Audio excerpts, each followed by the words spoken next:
Do companies care about gamers? I don't know, guys. What do you think? I'm still hung up with the companies and all the things I'm witnessing every day online, articles I'm reading. I'm losing my trust in the companies and to the magazines and information websites out there. When I'm reading articles, I'm watching YouTube videos about gaming. It is getting weirder and weirder. I don't even know if that's a word, actually. It gets really weird as I keep looking more into things, and I'm starting to really kind of subscribe to the expression ignorance is bliss. Honestly, I think it's better than me reading things, because you're looking at a game and you play it, free to play, pay to win, that we talked last podcast.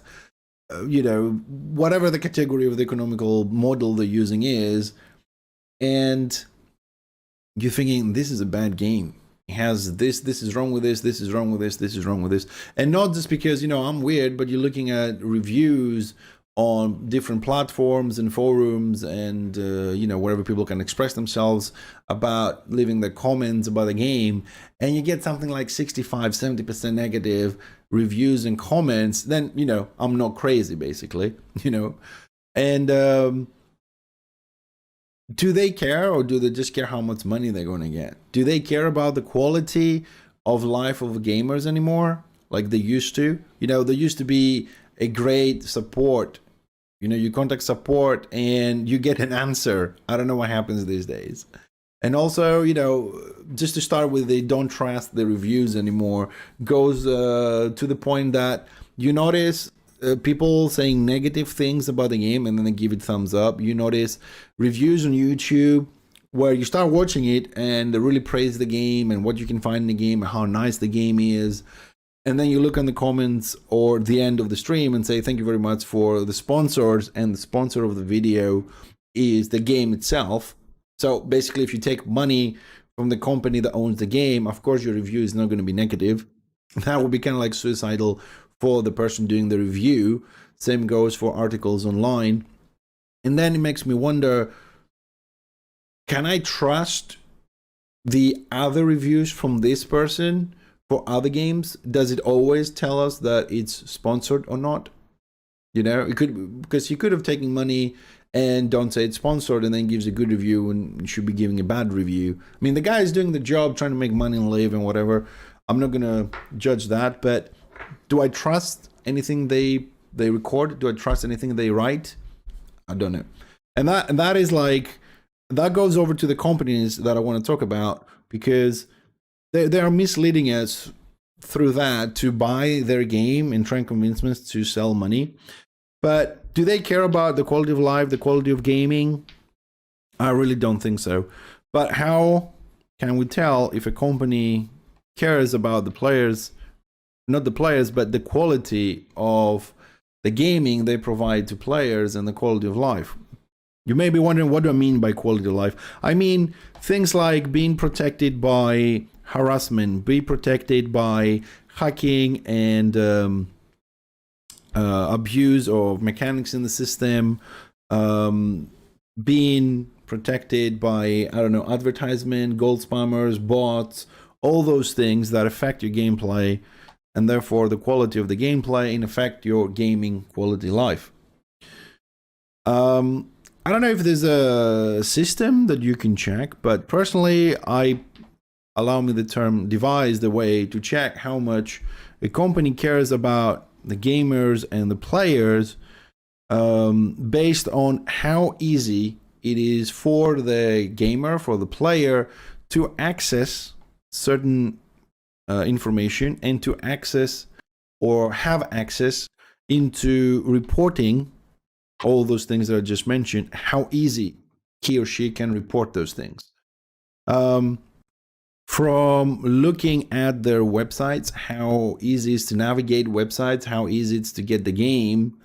And why would that be important for the quality of life? Because you can design a website to be very easy and useful for you as a developer, but a little bit more tedious for the gamer, or you can design it to be very easy for the customer, the gamer, the player, and be a little bit more tedious for you to do things.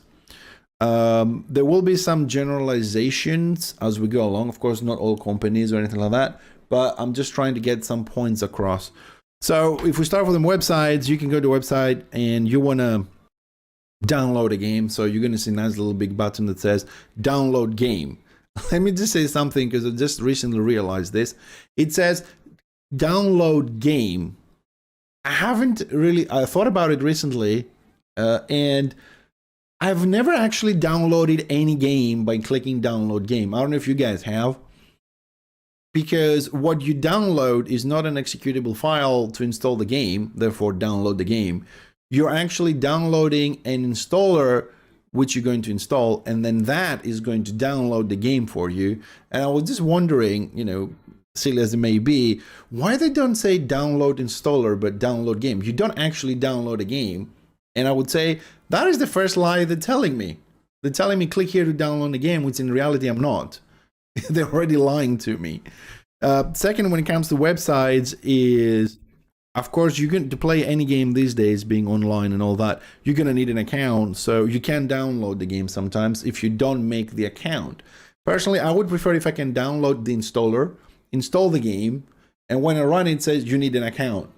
Of course, you know, it doesn't affect really the fact that you're going to make an account, whether you make it first and then download, or first download and do it. But I would like the freedom to download the game and then make the account. And then we go into the account creation. In some games, this that I'm going to describe to you right now is very rare. Usually it's a bit shorter, but it has occurred, and I have experienced this. It pissed me off. And what you do is you click sign up. Then you put your email, you put sometimes they ask you for like your age and all this.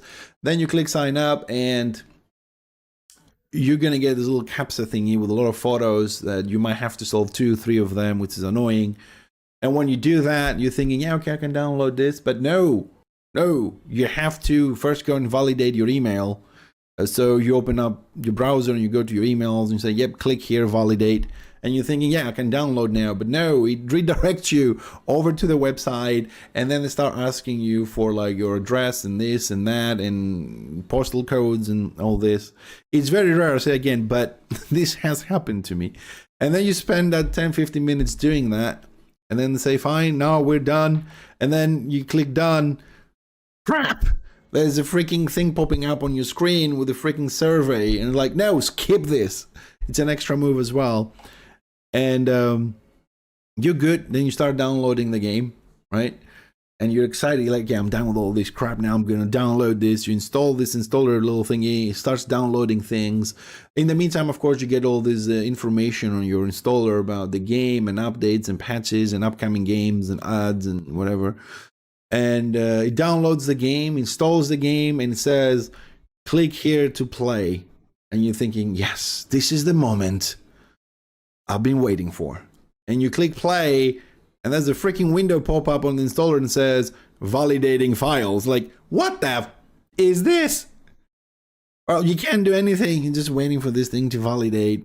I mean, I would have thought install, it would automatically do the validation before it hyped me to click play.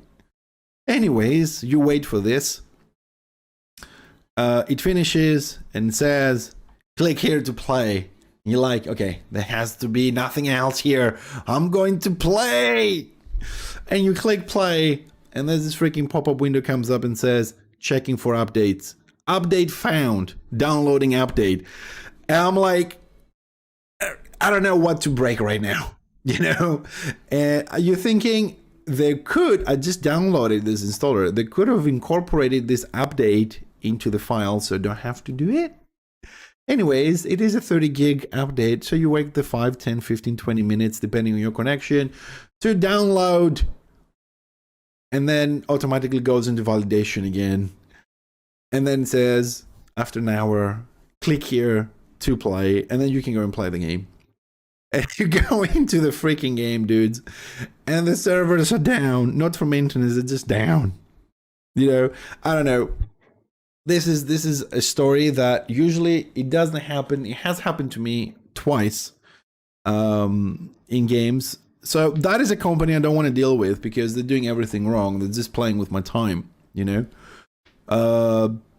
I don't know, maybe it's easier for them to put a link to the updates and keep downloading them individually rather than, you know, compile them into one file.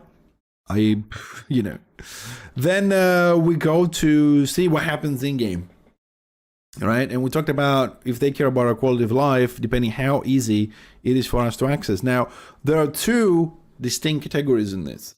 There are the things we can access which would improve our quality of life into the game, which have a benefit for the company, and those that have not so many benefits for the company. Let's start with the ones that have a big benefit for the companies, just to show how easy it is to access those, right? To check the accessibility to those things that they care, in order to show later on how they don't care about things that are interested to players. So the microtransaction shops, which these days exist in pretty much every game, is the most easy thing to access, because you can access it almost instantaneously in any game. Escape from menu, click shop. Two moves, you're in there to shop and spend your money.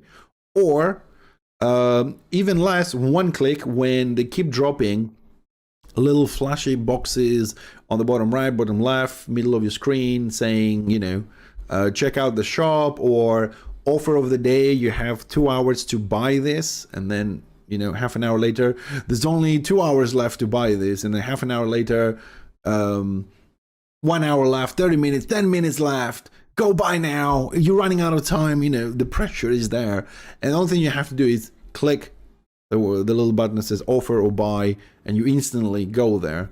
Of course, that also ruins the gameplay experience when every half an hour or every hour you have to click the big freaking X on the top right of that window to close it.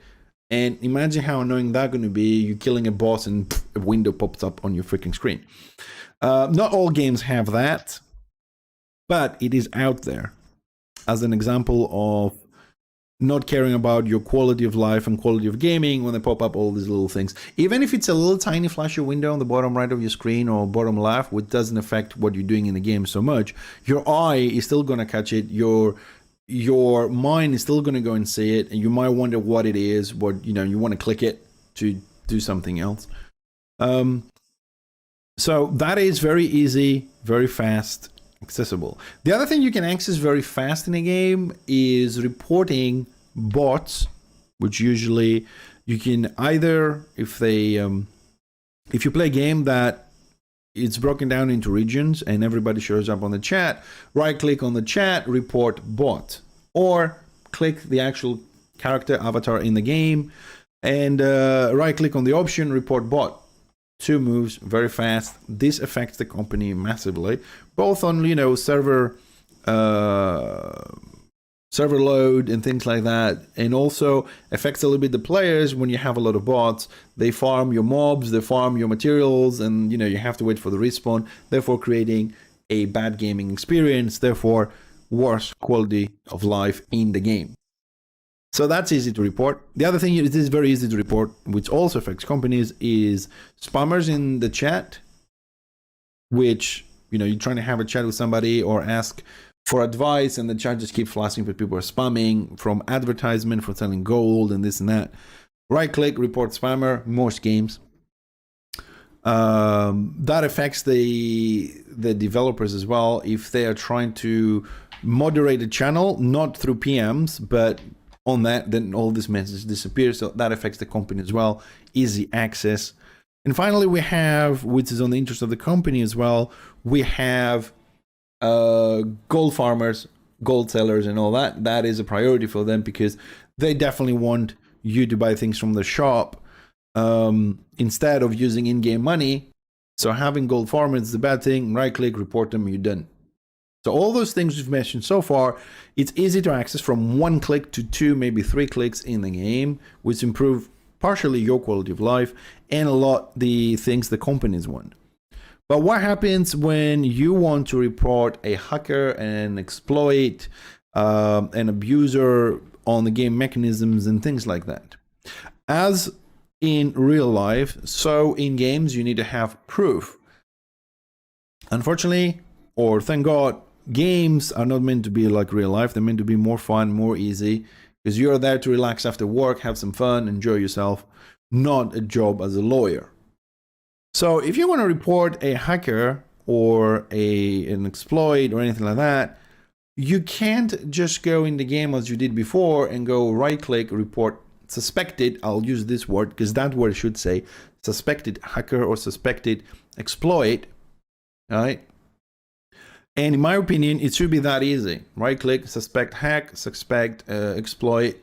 And what should happen is either pop up a little window and say what the hack was or what the exploit was and just leave it there. All right. Now, why I should say suspected? Because a lot of people not aware of all the mechanisms in the game. And I had that, I was reported for that, because you may have took a character and you designed it to be full of HP, for example, it doesn't die easy, or you can use like a PvP potion and a normal potion and a shield potion and all this to extend your life in combat, where the player reporting you doesn't know this, only uses one, and he's like, oh, he healed 3 times, what's going on? That's why I suspected.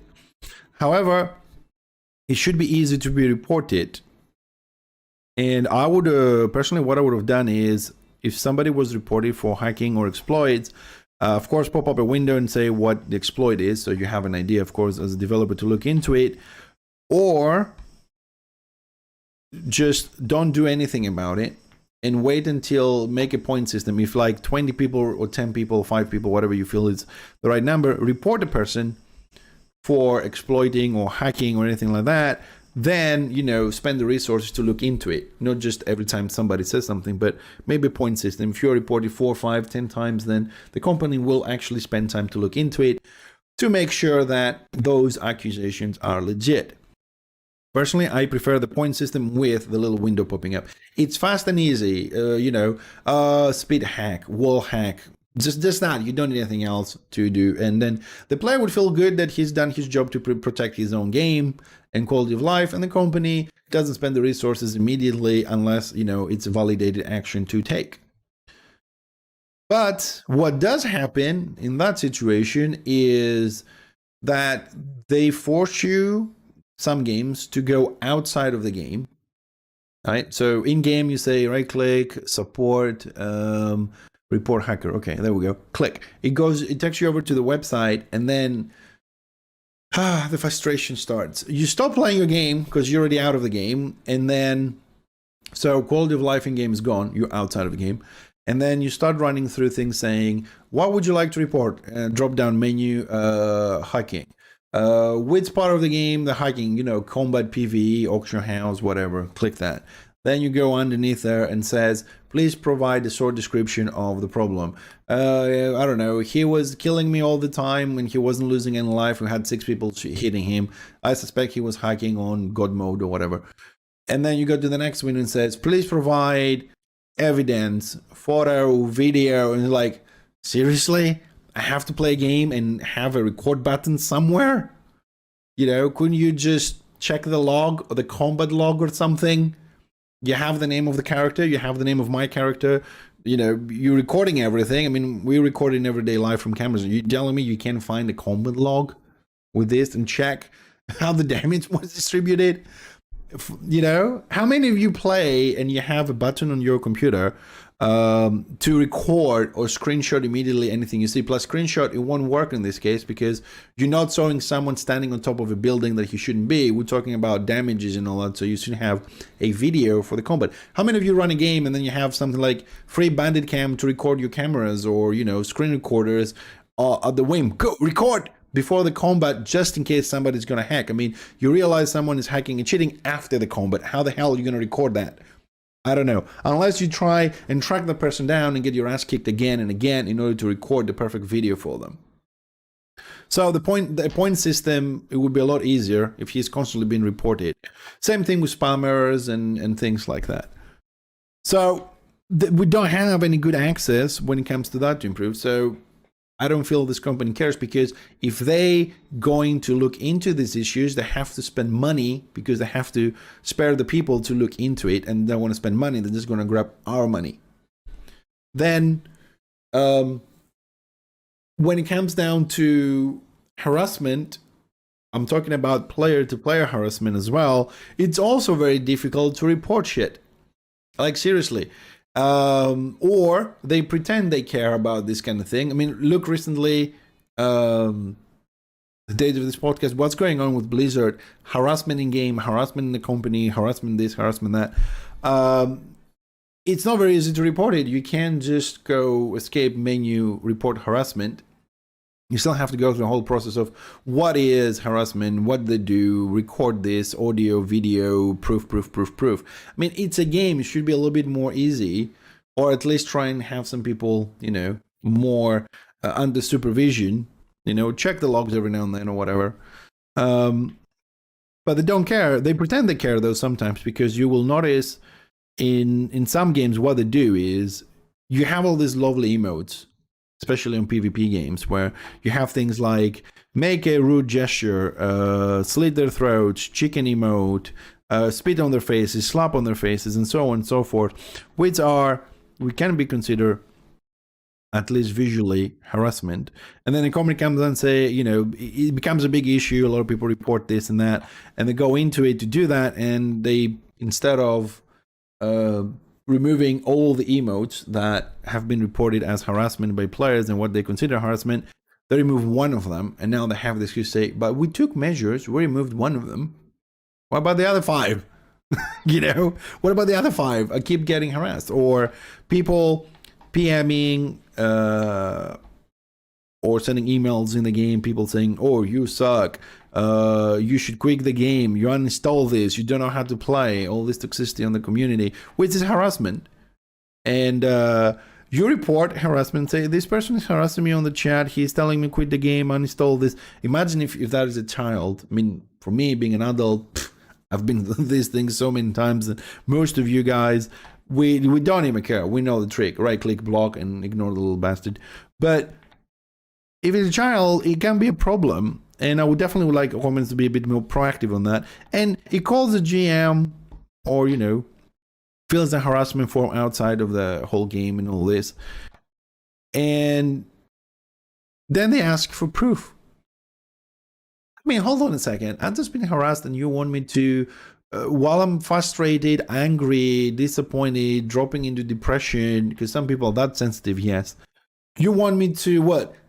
Find a moment of clarity and screenshot the chat? You telling me you don't have a record of the chat? I'm giving you the date and the time the harassment happened and, the server and all these details, and you can't look into a log file?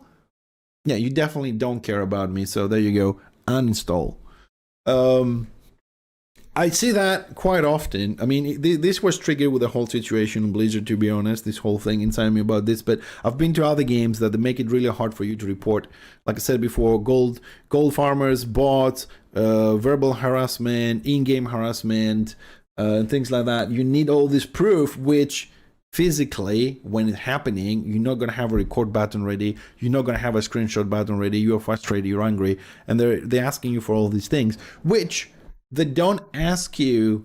Like, a person comes in and talk to you to at least feel, cared for. There is this automated system with drop-down menus. Report this, yes. Did that happen? Yes, no, then move to this. If that, then this. I feel like I'm talking to a bot, man, that doesn't give a shit. And the accessibility is really hard. Leave my game to go to a website and fill a 10 pages long form. Most people say, you know what, screw this game is toxic, let's quit it and go, because they can't be asked to do that. Asking people to spend their free time that they're there to relax and have fun, and they want to protect the game they play, to spend 20 minutes on forums and stuff like that, they're not going to do it. They want to spend the time more creatively and having more fun. So either they're going to quit the game, which the game could be very good. There's a lot of good games out there who are being destroyed by their own players, the community, the long-term players, which then in turn come around and complain that there's no one playing the game. Now, this is a vicious cycle, and it happens in a lot of games that the long-term players, they're bored, they start harassing the new players, they leave, and then they're left alone, and then they leave the game as well. And it's them themselves destroying the game, where the game is actually I would say pretty good. Some of them are even brilliant. But the people that happen to cluster into that game, they're destroying it from the inside out. Where usually most games are destroyed from the outside in, from bad publicity and some things like that. But it's really sad when the players destroy the game from inside by harassing new players, but don't let them grow, don't give them the space, and at the same time, when companies don't protect the new players as well because they don't care. Well, he did pay his subscription, he did buy a thing from the shop now, a booster. Now we don't care, we got the money. We don't care. We don't care to protect him. And there's also all these little excuses. This is a full PvP game. Okay, dude, it is a full PvP game. But you know what? Until level 5, give me some protection to see where my keys go, how things work. Just a little bit, you know? At level 1, getting ganked by a level, I don't know, 60 or 100 on the first 5 minutes just outside town. The guy doesn't know what's out here. Dead. Goes out again. All right, let's try this again. Out. Dead. I mean, give him, you know, a couple of freaking days to adjust to your game, you know? You could say, yeah, maybe this game is not for him, but you know what? Everybody that enjoys PvP doesn't necessarily mean that they are geniuses and pick up the game in an instant, or they have researched the game, or how to play it, and what build, and what gear, and all this. So, it is my personal opinion, closing this podcast, that companies do not care about the player base in any form. They care about the money and how easy it is for them to do things by restricting access, making it hard to do things that are going to make them work, and making it even harder for you to enjoy your game when you've been, you know, harassed, or other people using hacks and things like that. Reducing the fun you can have in the game, reducing accessibility, and make it more of a frustrating experience overall. I hope that some of you know what I'm talking about. Some of you may have experienced this. Anyways, these podcasts are about me taking things off my chest about things that I see, and hopefully give some food for thought for you guys.